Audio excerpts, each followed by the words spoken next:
பொதுவாக ஒரு திருச்சபை ஆராதனை கூடுகையாக இருந்தாலும் சரி, ஒரு ஜெப கூடுகையாக இருந்தாலும் சரி, நாம் தேவனை மகிமைப்படுத்த நிறைய காரியங்கள் செய்கிறோம். இப்போ தேவனை மகிமைப்படுத்துகிற பொழுது முக்கியமாக நம்முடைய திருச்சபையில் இன்னும் 3 காரியங்கள் நடக்குது. ஒன்று, பாடல்கள் பாடுறது, மேடையில் நின்று ஒருத்தர் பாடுறார். இன்னொன்று, ஆராதனை நடத்துகிறார். ஆராதனை நடத்துகிற பொழுது நிறைய துதிக்க, ஸ்தோத்தரிக்க, நிறைய காரியங்கள் சொல்ல, அந்த மாதிரி காரியம் நடக்குது. 3வது, ஒரு போதகர் போதனை பண்ணுறார். இந்த 3 காரியங்களும் தேவனுடைய நாமத்தை மகிமைப்படுத்துறதுக்காக நாம் செய்கிற காரியங்களாக அறியப்படுகிறது.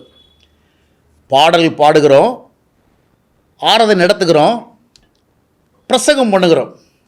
இப்போது இந்த காரியங்கள் இதை நடத்துகிற இந்த சூழலில் இதனுடைய தோற்றம், அப்பியரன்ஸ், பாடல் பாடுகிற பொழுது நம்முடைய கண்களுக்கு முன்பாக வருகிற தோற்றம், ஆராதனை நடத்துகிற பொழுது நம்முடைய கண்களுக்கு முன்பாக வரும் தோற்றம், பிரசங்கம் பண்ணுகிற பொழுது நம்முடைய கண்களுக்கு முன்பாக வருகிற தோற்றம்.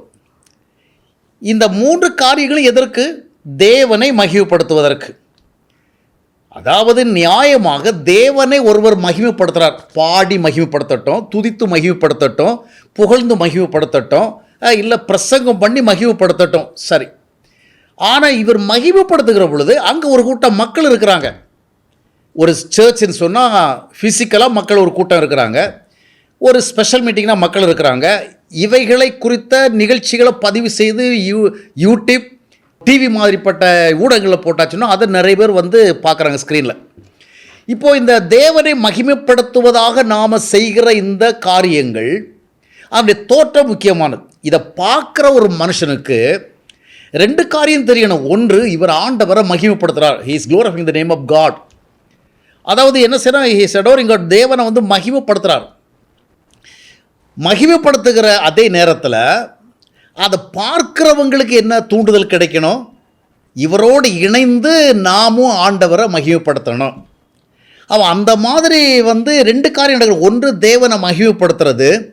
இன்னொன்று, அதை பார்க்கிறவர்களுக்கு அவர் மகிமைப்படுத்துகிற விதம், அந்த மகிமைப்படுத்துகிற நேரத்தில் அவர் தனக்கு கொடுக்குற தோற்றம், இவைகளெல்லாம் தேவனை மகிமைப்படுத்துவதற்கு இவர்களை தே மஸ்ட் பி இன்டியூஸ்ட். ஏன்னா இப்போது தேவனுக்கு உண்மையிலேயே மகிமைப்படுத்துகிறதா இருந்தால், இப்போது எபிரேயர் 12:28 என்ன சொல்லுன்னா, தேவனை எப்படி நம்ம மகிமைப்படுத்தணும்? பயத்தோடும் பக்தியோடும் ஆராதிக்கணும். அப்போது நம்முடைய பாடல்களாக இருந்தாலும் சரி, ஆராதனிக்கிற விதங்களாக இருந்தாலும் சரி, ஆராதனை நடத்துகிற விதங்களாக இருந்தாலும் சரி, பிரசங்கம் பண்ணுகிற விதங்களாக இருந்தாலும் சரி, அதில் ஒரு மனுஷன் என்ன பார்க்கணுன்னா, ஒரு தேவ பயத்தை, தேவ பக்தியை பார்க்கணும். ஏன்னா நாம் தேவனை ஆராதிக்கும் பொழுது வி ஆர் நாட் எலோன். நாம் ஒரு கூட்டம் மக்களுக்கு முன்னாடி தான் இதெல்லாம் பண்ணுறோம், பாடுகிறோம், ஆராதிக்கிறோம், பிரசங்கம் பண்ணுறோம். அப்போ அது பார்க்குற மனிதனுக்கு இவர் ஒரு பயத்தோடு பண்ணுறாரு. பயம்னா தேவனுக்கு உரிய மரியாதை கொடுத்து பண்ணுறார். தேவனை குறித்த ஒரு அன்பை வெளிப்படுத்துகிறார், ஒரு பற்றை வெளிப்படுத்துகிறார். இவருக்கு தெரியும் பொழுது he is also joining with him. அவரோட சேர்ந்துக்கிறார். அந்த பாடுகிறவரோடு, ஆராதனை நடத்துகிறவரோடு, அந்த பிரசங்கம் பண்ணுறவரோடு சேர்ந்து என்ன செய்கிறார்? He is also glorify God. அப்போ இவர் ஆராதனை நடத்துகிற அந்த காட்சியை பார்க்கும் பொழுது அதில் ஒரு பக்தி தெரியணும், அதில் தேவனுக்கு பயப்படுகிறது தெரியணும், அந்த தேவனுடைய பெரிய மகிமை குறித்த ஒரு உயர்வான சிந்தனையை வெளிப்படுத்துகிறது தெரியணும். அப்பொழுதுதான் அது தேவனை மகிமைப்படுத்துகிறதா இருக்கும். இவரும் இணைந்து மகிமைப்படுத்துவார். இப்போ உதாரணமாக பார்த்தீங்கன்னா, நிறைய இடங்களில் நிறைய விதமாக டான்ஸ் எல்லாம் இருக்கும். பெரிய விஐபிஸ் வரவுள்ள பிரசிடென்ட், பிஎம் இப்படியெல்லாம் வரவில்லை. அவங்களுக்கு சில நேரத்தில் நிறைய ஃபோல்க் டான்ஸு, கல்ச்சுரல் டான்ஸுன்னு சொல்லிட்டு அவங்கள ஆனர் பண்ணுறதுக்காக நிறைய நிகழ்ச்சி நடத்துவோம். இதில் இங்கே கவனித்து பார்த்தீங்கன்னு சொன்னால், எந்த மாதிரி அந்த டான்ஸுடைய தன்மை பாருங்கள். இன்றைய சினிமாக்களில் எல்லாம் குத்தாட்டம்லாம் சொல்கிறாங்கல்ல, ரொம்ப உடலை உலுக்கி ஆடுறது, இல்லை கிளப்பில் ஆடுறது மாதிரி ஆட்டம், இல்லை இந்த டிஜேலாம் போட்டுட்டு கல்யாண மண்டபங்களெல்லாம் ஆடுறாங்கல்ல, அந்த மாதிரி ஆட்டம். இந்த மாதிரி ஆட்டங்களை ஒரு பிஎம்முக்கு முன்னாடியோ, இல்லைன்னு சொன்னால் ஒரு பெரிய ஒரு பவர்ஃபுல் விஐபி, ஒரு ஜனாதிபதி, இல்லை ஒரு பெரிய ஹைல் ஸ்டாண்டர்ட் இருக்கிற ஒருத்தர் வரவில் பண்ணுறாங்களா? அவருக்கு முன்னாடி என்ன பண்ணுறாங்க? அந்த நடனங்கள்லேயே அதில் என்ன இருக்குது? ஒரு கௌரவம் கொடுக்கறதுல ஒரு பக்தி வெளிப்படுற மாதிரி. இந்த இப்போ ஒன்றும் வேண்டாம், நம்ம பிஎம் வரவில்லை. இன்றைக்கு சினிமாவில் ஒரு கதாநாயகன் ஒரு குரூப்பாக பீப்புளை வச்சுட்டு டங்கு புங்குன்னு ஆடுறான்ல, அந்த நடனத்தை ஆடினா அது அக்செப்டபுள் ஆகாது. அதனால் செலக்டிவாக என்ன செய்கிறாங்க? ஒரு ஸ்டாண்டர்ட் இருக்கணும். அந்த தோற்றம், அவர் பாடுகிற விதம், அவர் ஆடுகிற விதம் எல்லாம் ஒரு பெரிய லெவலில் இருக்கிறவங்களுக்கு உரிய மரியாதை கொடுக்குற ஒரு அப்பியரன்ஸோடு இருக்கணும். அப்போ ஒரு மனுஷ விஷயத்தில் நம்ம இதை ஃபாலோ பண்ணுறோன்னா, பரிசுத்தமான தேவன், மகா மகிமை நிறைந்த ஒரு தேவன், சேரக்கூடாத ஒளியில் வாசம் பண்ணுகிற தேவன், சர்வ சிருஷ்டியும் படைத்த தேவன். அந்த தேவனுக்கு நாம் மகிமை கொடுக்குறோம், அந்த தேவனுக்கு நம்ம மரியாதை கொடுக்குறோம். அப்படி மரியாதை கொடுக்குற வேளையில் அந்த தோற்றம் எப்படி இருக்கணும்? நல்லா கவனியுங்கள், ஆவிக்கேற்ற விதமாக கவனிங்க, கர்த்தருடைய பிரசன்னத்தில் இருக்கிற உணர்வோடு கவனிங்க. தோற்றம், தட் இஸ் வெரி இம்பார்ட்டன்ட். அது ஹவ் இட் இஸ் லுக்கிங். இப்போது நான் சமீபத்தில் ஒரு எதேர்ச்சியாக நான் வேறு சில நிகழ்ச்சிகளை பார்க்குற பொழுது ஒரு எதேர்ச்சியாக ஒரு வீடியோ, ஒரு யாரோ ஒருத்தங்க ஒரு பாடல் வீடியோ, அதில் ஒரு சிஸ்டர் பாடுறாங்க.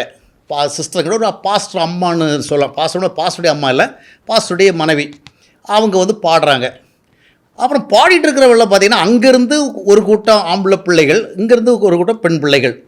ரொம்ப எனர்ஜெட்டிக்காக, ரொம்ப டைனமிக்காக, ரொம்ப வைப்ரண்ட்டாக, ரொம்ப உடலை இதுகளை தான் குத்தாட்டம்னு சொல்கிறாங்கன்னு நினைக்கிறேன். அந்த மாதிரி உடம்பை அசைத்து உலுக்கி ஆடுறாங்க. இவங்க பாடுறது என்ஜாய் பண்ணுற மாதிரி தான் இருக்குது. இப்போ நீங்கள் நல்லா கவனிங்க, இவங்க இப்போ என்ன பண்ணிகிட்டு இருக்கிறாங்க? ஆண்டவரை மகிமைப்படுத்துகிறாங்க. இன்கேஸ் ஒருவேளை இந்த பாடல் சீன், அதாவது அந்த வீடியோ யூடியூப்பில் வருது, டிவியில் வருது, இதை மட்டும் ஒரு நான் பிலீவர், நான் கிறிஸ்டியன் பார்க்குறாருன்னா அவர் யோசிப்பார், நாம் நிறைய சினிமா பார்த்துருக்கோம், இந்த பாடல் காட்சி எந்த படத்தில் வருதுன்னு தெரியலைன்னா அவருக்கு கிறிஸ்தவத்தை தெரியாதுன்னு வச்சிங்களேன். நாம் கிறிஸ்தவம் கண்டுபிடிச்சிடுவோம். ஏன்னா அதில் இயேசு, மகிமை, ஆசீர்வதிப்பார், பெரியவர், வல்லவர் வார்த்தையெல்லாம் வரதுனால நம்ம ஈஸிலி வி வில் ஐடென்டிஃபை. ஆனால் அவருக்கு ஒன்றுமே தெரியல. ஆனால் அங்கே இவர் பார்க்குறாரு, ஒரு பெண்மணி நின்று பாடுறாங்க, அக்கம் பக்கத்தில் வாலிப பிள்ளைகள், வாலிப பெண்கள் எல்லாம் ரொம்ப ஆடுறாங்க. இது ஏதோ ஒரு சினிமாவில் குரூப் டான்ஸ் போல் இருக்குது, அப்படி தான் நினைக்கிறது மாதிரி அந்த சீன் இருக்குது. இப்போது இது எதுக்கு பண்ணுறாங்க இவங்க? இந்த பிள்ளைகளெல்லாம் இவ்வளவு உடலை உலுக்கி ரொம்ப என்ன சொல்கிறது, ரொம்ப ஃபோர்ஸிபுளாக, ரொம்ப பவர்ஃபுல்லாக, ரொம்ப எனர்ஜெட்டிக்காக பாடல் எதுக்கு தெரியுமா? In order to give glory to God. இவங்க என்ன சொல்கிறாங்க? இது தேவனுக்கு மகிமைக்கு பண்ணுறோம் நாங்கள். By that we are honoring God, we are glorifying God, we are lifting up the wonderful name of God அப்படின்னு சொல்கிறாங்க. அப்போ அந்த மகிமைப்படுத்துகிற அந்த காட்சி, ஒரு பிரைம் மினிஸ்டருக்கு முன்னால் போய் இந்த மாதிரி ஒரு பாட்டை பாடி இந்த மாதிரி ஆட்டத்தை போட்டால் நிச்சயமாக ஒரு அக்செப்ட் பண்ண மாட்டான். அந்த புரோட்டோக்கால் அது வராது. அப்போ நீங்கள் தேவனுக்கு மகிமைப்படுத்துறேன்னு சொல்கிறவில்ல, இது ஒரு சாதாரண மனுஷன் பார்க்குறவளது எப்படி இருக்குது? சினிமேட்டிக்காக இருக்குது, சினிமா ரகமாக இருக்குது. அப்போ இந்த காட்சி அதை பார்த்துட்டு இருக்கிறவங்களுக்கு ஒரு பக்தியை ஜெனரேட் பண்ணுதா? தேவனை குறித்த ஒரு பயபக்தியை உருவாக்குதா? அந்த பக்தி இருக்கிறதுனால நம்ம சிரிக்கக்கூடாது, சந்தோஷமாக அப்படி அர்த்தம் கிடையாது. சந்தோஷமும் பக்தியில் சேரும், உற்சாகமும் பக்தியில் சேரும். ஆனால் அது ஒரு குறிப்பிட்ட அடோரபுளாக இருக்கணும், அது ஸ்டாண்டர்டாக இருக்கணும். ஆனால் இன்றைக்கு ஆண்டவரை மகிமைப்படுத்துகிறோன்னு சொல்லி பாடல் வருகிறது, ஆராதனை வருகிறது, பிரசங்கம் வருகிறது. இவைகளை பார்க்கிறவர்களுக்கு அந்த காட்சி தேவனை மகிமைப்படுத்துவதாக தோன்றுவதில்லை. இவர்களுக்கு ஒரு சினிமா பார்க்குற ஃபீலிங் வருது. அதாவது ஒரு கிறிஸ்தவ ரீதியான, கிறிஸ்தவ வட்டாரத்துக்குள்ளே நடைபெறுகின்றதான ஒரு பொழுதுபோக்கு ஷோ நடத்துகிற மாதிரி ஃபீலிங் வருது. ஏன்னா இந்த பாட்டை என்ஜாய் பண்ணலாம், இந்த ஆக்ஷனை என்ஜாய் பண்ணலாம், இந்த டான்ஸை என்ஜாய் பண்ணலாம். By that we can have some kind of amusement, some kind of entertainment. ஆனால் இதை நீங்கள் தேவனை மகிழ்ப்படுத்தின்னு சொல்ல முடியுமா? சொல்ல முடியாது. ஆனால் இந்த ஜெனரேஷனில் நிறைய பேர் இதை ரசிக்கிறாங்க. அருமையாக பாடுறாங்க சிஸ்டர், அருமையாக ஆடுறாங்க பிள்ளைங்க, நல்லா இருக்குது, ரொம்ப என்ஜாயபிளாக இருக்குது. ஆனால் இது என்னது ஸ்பிரிச்சுவாலிட்டியா? இதில் can you say that God is glorified? இது தேவன் மகிமைப்படுற உன்னால் சொல்ல முடியுமா? சொல்ல முடியும். என்ன, நாங்கள் என்ஜாய் பண்ணுற மாதிரி இருக்குல்ல, நாங்கள் மகிழ்ச்சி அடைகிற மாதிரி இருக்குல்ல, அதுதான். அப்போது நீங்கள் தேவனை மகிமைப்படுத்துகிறீர்களா, இல்லை மனிதனை மகிழ்ச்சியாக்குறீர்களா? பெரும்பாலான திருச்சபை சூழல்கள், ஆவிக்குரிய நிகழ்ச்சி சூழல்களை பார்க்கும் பொழுது பாடல் பாடுகிற விதம், ஆராதனை செய்யும் விதம், போதகர் தன்னை காண்பிக்கும் விதம், இவை எல்லாவற்றையும் இந்த காட்சிகள் அங்கே கூடியிருக்கிறவர்களுடைய ரசனையை தூண்டுமா, ரசித்து பார்க்க தூண்டுமா, இல்லைன்னா தேவனுடைய மகிமை உணர தூண்டுமா? இப்போ பாருங்கள், ஒரு ஆராதனையில் பாருங்கள், ஒரு ஆராதனை பண்ணிகிட்டு இருக்கிறவர் பார்த்தீங்கன்னா அங்கேருந்து அங்கே ஓடுவார், அங்கேருந்து இங்கே ஓடுவார். அவர் சினிமாட்டிக்காக ட்ரெஸ் பண்ணிக்குவார். அதை ஒரு கதாநாயகி எப்படி ஒரு குரூப் டான்ஸில் ஆடுவாரோ அதை மாதிரி தான் இன்றைக்கி ஒர்ஷிப் லீடர்ஸ் என்ன பண்ணுவாங்க, மேடையில் அவ்வளவாக ஆடுவாங்க, பாடுவாங்க, ஓடுவாங்க, குதிப்பாங்க. இந்த ஆக்ஷன் நடக்குது. அடுத்தது பார்த்திங்கன்னா இன்னும் வாய்ப்பு இருந்தால் அங்கே கொஞ்சம் பேர் ஆட வைப்பாங்க. இந்த மேடை நிகழ்ச்சியை பார்க்கும் பொழுது ஒருவருக்கு பக்தி உணர்வு வருதா, தேவனை குறித்த ஒரு உயர்ந்த மகிமை உணர்வு வருகிறதா, இல்லை ரசித்து பார்க்கும்படியான ஒரு தூண்டுதலை இவருக்கு கொடுக்கிறதா? நாம் இதுக்கு என்ன சொல்லுகிறோம்? ஆராதனைன்னு சொல்கிறோம்ல, வழிபாடுன்னு சொல்கிறோம்ல, தேவனுக்கு மகிமைன்னு சொல்கிறோம்ல. இப்போ பார்த்தீங்கன்னா ஒரு கிளப்பில் போனால் அங்கே கொஞ்சம் பேர் பாடுவாங்க. அதை பார்த்த உடனே அந்த குரூப்பில் இங்கே போனானே டிக்கெட் வாங்கிட்டு அவன் எல்லாம் ஆடுவான். அது ஒரு பப்பில் போனால் அப்படி தான் நடக்கும். அதை மாதிரி இப்போ டிஜே அந்த மியூசிக்கெல்லாம் போட்டு டேம் அடிக்கிறாங்களா, கல்யாண வீடு ஃபங்க்ஷன் அது இதுன்னெல்லாம் அங்கே அவங்க அந்த மாதிரி போனோடனே கூட்டத்தில் என்ன பண்ணுவாங்க, ஆடுவாங்க.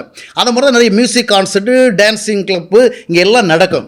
இதே மாதிரி தான் இன்றைக்கி திருச்சபையில் பாடுகிற பொழுது அந்த பாடல் சினிமாவிலே ஒரு குரூப் டான்ஸ் ஆடுகிற விதமாக கொண்டு வரப்படுகிறது. பாடகருடைய தோற்றம் அங்கே மிக முக்கியமானதாக இருக்கிறது. பாடகருடைய உடை, பாடகருடைய அபிநயங்கள் எல்லாம் மிக முக்கியமானதாக இருக்குது. அடுத்தது ஒரு ஆராதனை நடத்துகிறவங்க கர்த்தரை அப்படி துதிங்க, இப்படி துதிங்க, அப்படி சோத்துறீங்க, இப்படி சோத்துறீங்க, அவர் வரல சொல்லிட்டு அங்கே அதாவது பயங்கரமாக உடம்பை ஷுவர் பண்ணி, ஷேக் பண்ணி, வைப்ரேட் பண்ணி பண்ணுறாருல. இதெல்லாம் அங்கே பாகு இருக்கிறவங்க இந்த காட்சிகளை ரசிப்பாங்களா, தேவனை மகிமைப்படுத்துவாங்களா?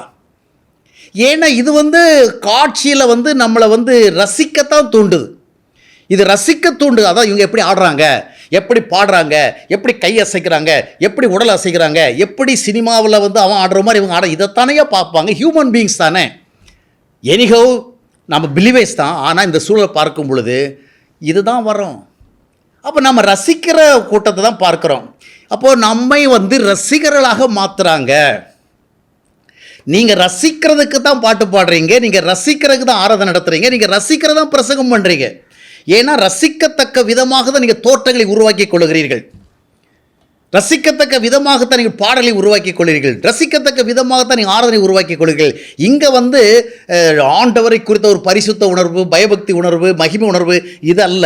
நல்லா இருக்குது, நல்லா பாடுறாங்க சிஸ்டர், சூப்பராக இருக்குது, அந்த பிள்ளைகளை ரொம்ப நல்லா ஆடுறாங்க, நல்லா உடலை உலுக்கி ஆடுறாங்க, இதில் என்ஜாய் பண்ணுறதுக்கு தான் இருக்குது. சினிமாக்காரன் பார்த்தீங்கன்னு சொன்னால் பக்தி படம் எடுப்பான், நல்ல பக்திமயமாக கதை வசனம்லாம் அறிவிச்சு படம் எடுப்பான். ஆக்சுவலி அவன் எதுக்கு எடுக்கிறான் அந்த படம்? அதில் ஆக்டர்ஸ் ரொம்ப பக்தி கேரக்டர் எடுத்து நல்லா நடிப்பாங்க. For what purpose? They want to make money. பக்தியான காரியங்களை செய்து அவங்களுக்கு ஒரு தோற்றத்தை கொடுத்து அவங்களை ரசிக்க வச்சு அவங்கள ரசிக்கிறதன் மூலமாக தே ஆர் மேக்கிங் மணி. இதுதான் இன்றைக்கு நடக்கிறது. பாடல்களை நாங்கள் பாடி தேவனை மகிமைப்படுத்துகிறோம் என்று சொல்லுகிறவர்கள் தேவனை மகிமைப்படுத்துகிற இதை பண்ணல, by that they make money. ஏன்னா அந்த அப்பியரன்ஸ், அந்த காட்சிகள், நடனமாடுகிற முறை, பாடல் பாடுகிற முறை, இவைகள் எல்லாம் ஆண்டவருக்கு மகிமை அல்ல. இந்த ஆன்மீக கூட்டத்தில் கூடி வர்றாங்களே அவங்களுக்கு அம்யூசிங்காக இருக்குது, என்டர்டெயின்மெண்ட்டாக இருக்குது, என்ஜாயபுளாக இருக்குது. அப்போது in order to make money you are doing all these things in the name of God. கர்த்தருடைய பேரில் இதை செய்கிறீங்க. நன்றாக கவனிங்கள். தோற்றங்கள் ரொம்ப முக்கியம். அதுக்காக ரொம்ப வேஷம் போட்டு பக்தியை காட்டணும், ரொம்ப உரிமை அப்படி காட்டணும், அந்த வேஷம் போடுறாங்க, அதுவும் அல்ல. ஆனால் ஒருவர் பாடுகிற விதத்தை பார்க்கும் பொழுது இவர் உண்மையிலேயே பக்தியில் தான் பாடுறாரு. நாம் அவரை ரசிக்கணும்னு பாடலை, அவர் ஆண்டவரை ருசித்ததுனால பாடுறாரு, நல்லாவே தெரியுது. அந்த வார்த்தைகள், அவரை உச்சரிக்கிற விதம், பாடுகிற விதம், முகபானை, இது அப்படி இல்லை. நீங்கள் சினிமாட்டிக்காக என்ன பண்ணுறீங்கன்னா, ஒரு சினிமா ஹீரோயின் எப்படி பண்ணுவாங்களோ அந்த மாதிரி தான் ஒரு மியூசிக் கிளப்பில் அந்த மாதிரிப்பட்ட சூழல்களை எப்படி அதைத்தான் நீங்கள் செய்கிறீங்க. இது நீங்கள் பக்தி என்பதை வியாபாரமாக்கி விட்டீர்கள். பக்தியாக பாடுகிறோம், பக்தியை ஆராதிக்கிறோம். சிலர் பார்த்தீங்கன்னா அந்த மேடலில் தூள் கிளப்புவாங்க, நம்முடைய ஆண்டவர் யார் தெரியுமா, அப்படி இப்படின்னு சொல்லி போழ்ந்துங்கிறது அங்கே ஓட, தேவைக்கு இடையில ஊரெல்லாம் கமரா பஷக ரபா ரபால பஷந்தேனே அப்படி ஒரு அந்நிய பாஷை சேர்த்துக்குவாங்க. ஏன்னா ஆவியில் நிரம்பி இருக்கிறாங்களாம், பண்ணுறதெல்லாம் வேஷம். அப்படி அதுக்கு இடையில அப்போ தான் நம்ப உடனே ஷக்கபா கபரபா கபரபாலபாக்கா இதையும் சேர்த்துட்டோன்னு சொன்னால் அபிஷேகம் மிக்ஸ் ஆயிடுச்சு. சினிமேட்டிக்காக பண்ணுறீங்க, இந்த அபிஷேகம் உங்களை நீங்கள் என்ன இதெல்லாம் பண்ணுறீங்களே, உங்கள் மனசை தொட்டு சொல்லுங்கள், உங்களை ரசிக்கிற நோக்கம் உங்களுக்கு இருக்குதா இல்லையா? அதான் ஒரு சத்தியத்தை நீங்கள் பேசுகிறவள, உண்மையான வார்த்தைகளை பேசுகிறவள யாராவது அதை அவரை உற்று பார்க்கக்கூடாது, வேறு விஷயம், அது இயற்கை. ஆனால் நீங்கள் செய்கிற விதங்களே அதனுடைய நோக்கமாக கொண்டு செய்கிறீங்க. நீங்கள் பாடுகிற விதம், அந்த பாடல் ஆல்பங்கள் வெளியிடுகிற விதம் அந்த விதமாக தான் இருக்குது. ஆவடியில் வந்து டேனியல் ராஜசேகரன் ஒரு சகோதரர் இருக்கிறார். அவர் தன்னுடைய வாழ்க்கையில் சந்தித்த சூழல் அடிப்படையில் ஒரு 2 பாடல் போட்டார். அதை பார்க்குறதுக்கு நிறைய பேர் இல்லை. ஏன்னா அது ரொம்ப சினிமேட்டிக்காக இல்லை. ஒரு வாழ்க்கையின் பின்னணியில் பாடினார். கொஞ்சம் பேர் தான் பார்த்துருக்குறாங்க. ஆனால் இந்த சினிமேட்டிக்காக பண்ணுறவங்களுக்கு பார்த்தீங்கன்னா லேக்ஸ் கணக்கில் வரும். அதில் போடுவாங்க 1,00,000 பேர் பார்த்து 2,00,000 ட்ரெண்ட் ஆனது. எதில் ட்ரெண்ட் ஆகுது? ஆண்டவரை மகிமைப்படல ட்ரெண்ட் ஆகுதா? இல்லை, உங்களுடைய காட்சிகளை பொறுத்து. ஆனால் ஒன்றை அறிந்து கொள்ள வேண்டும், தேவனை மகிமைப்படுத்துகிறோம், ஆண்டவரை புகழ்கிறோம், ஆண்டவருக்கு மகிமை சேர்க்கிறேங்கிற பேரில் பாடல்களை வெளியிட்டு, ஆராதனை காட்சிகளை வெளியிட்டு, பிரசங்க காட்சிகளை வெளியிட்டு, சினிமா ரகமாக நீங்கள் காரியத்தை செய்துவிட்டு, இதில் உங்களுடைய நோக்கம் உங்களை ரசிக்க வேண்டும், உங்கள் பாடல்களை ரசிக்க வேண்டும், உங்களுடைய ஆராதனை செய்கிற முறைகளை ரசிக்க வேண்டும், உங்கள் ஆராதனை சூழலை ரசிக்க வேண்டும், உங்களுடைய உடைமுறைகளை ரசிக்க வேண்டும், உங்களுடைய நாகரிகத்தை ரசிக்க வேண்டும். இவைகளை செய்துவிட்டு நீங்கள் என்ன சொல்லுகிறீங்கன்னா, all these things we are doing for the sake of God, we want to glorify the name of God. இங்கே தான் நீங்கள் விசுவாச துரோகம் பண்ணுறீங்க. நீங்கள் மேடையில் நடனம் ஆடுங்க, குதியுங்க, கொண்டாடுங்க, உழுங்க, பொருளுங்க, தாவீதுக்கு பேரை வேணால் சேர்த்துங்க, என்ன வேணாலும் செய்யுங்கிற. நீங்கள் ஜனநாயக நாட்டில் வாழ்கிறீங்க, இதெல்லாம் செய்யலாம். நீங்கள் பாடுங்க, உங்களுடைய பாடல் திறமையை பாராட்டலாம், உங்களுக்கு நல்ல ஸ்கில் இருக்குது, டேலண்ட் இருக்குது, எவ்ரிதிங் யூ ஹேவ், ஓகே. ஆனால் இதை நீங்கள் என்ன சொல்கிறீங்கன்னா, நாங்கள் எதுக்கு சொன்னோம்? இப்படி ஆண்டவர் மகிமைப்படுத்த சொன்னால் மனிதர்கள் உங்களுடைய பாட்டு திறமையை பார்த்து, உங்களுடைய நடிக்கிற திறமையை பார்த்து, உங்களுடைய பரவச திறமையை பார்த்து தேவனை மகிமைப்படுத்தலை. மற்ற 5 பேர் என்ன சொல்லுங்கன்னா, மனிதர்களுடைய நற்கிரிகளை பார்த்து பரலோகத்தில் இருக்கிற தேவனை மகிமைப்படுத்தும்படி உங்கள் வெளிச்சம் நீங்கள் ஆடி காட்டுகிறீர்கள். அதுக்கு அதாவது நாம் வந்து ஒரு விஷயத்தை சந்தோஷமாக செய்யக்கூடாது, அந்த பாடக்கூடாது அர்த்தம் கிடையாது. பாடுவோம், ஆராதிப்போம், பிரசங்கம் பண்ணுவோம். அதை பார்க்கிறவர்களுக்கு ஒரு உண்மையான ஆவிக்கேற்ற பக்தி ஒன்று. இன்றைக்கி நிறைய பேர் பக்தி வருது. என்ன பக்தின்னு சொன்னால் ஃபால்ஸ் காட்லினஸ், ஃபால்ஸ் பேட்டி. இவனுக்கு இதுதான் பிடிக்குது. இவன் ஆட்டத்தை ரசித்து வாழ்கிறவன், இவன் நடனத்தை ரசித்து வாழ்கிறவன், இவன் ஆரவாரமான மியூசிக்கை ரசித்து வாழ்கிறவன், ஆட்டம் பாட்டம் கொண்டாடுற அவனுக்கு இந்த கிறிஸ்தவ பாடல் இந்த விதமாக இருக்கிறதோ பரவாயில்ல, நம்ம ரிலிஜன்லேயே இதெல்லாம் இருக்குது, we have all the means to enjoy அப்படின்னு பண்ணுறான்.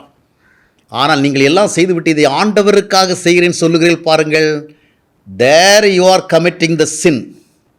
நீங்கள் பாடுகிற தப்பு கிடையாது, நல்ல பாட்டு பாடுங்க, ஆல்பம் போடுங்க, நிறைய பேர் என்ஜாய் பண்ணட்டும்.